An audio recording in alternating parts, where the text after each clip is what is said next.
Okay, up next we're going to look at how we use modes. And the typical way we would teach this is we would look at Gregorian chant, how they were used there, and we kind of move on through the centuries. But what I want to do, I want to look at a little more contemporary stuff.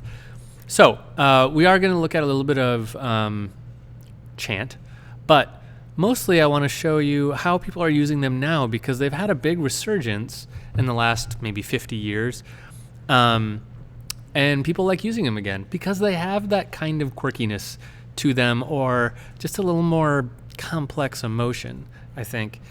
And a lot of composers have started using them. I've used them in my own stuff all the time, actually. One thing to keep in mind as we look at how people use these is that this is not a thing where you have to say, okay, I'm writing a piece of music. I am going to use the Lydian mode for this piece of music for the whole thing. You don't actually have to do that. And a lot of composers didn't do that historically.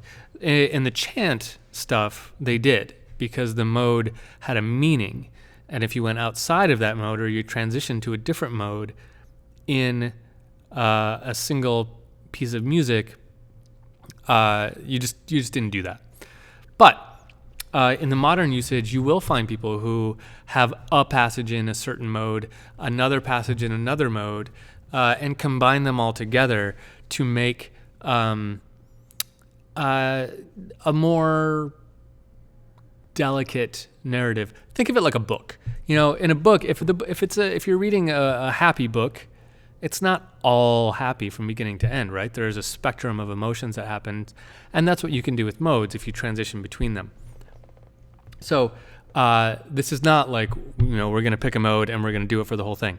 That is the traditional kind of old way that it was done. But in modern uses, you can weave in between modes, and you can be a little bit more experimental with them. You can have, you can be in a mode and go out of that mode, out of key for a note or two, and that's okay. Remember, at the end of the day, we can do whatever we want as the composer. So let's start off with looking at a couple themes. I thought, instead of going historically, I'm going to kind of jump around a little bit in this section. And I want to start with one that I think most people have heard, and that is the theme song to The Simpsons. So let's dive right into that.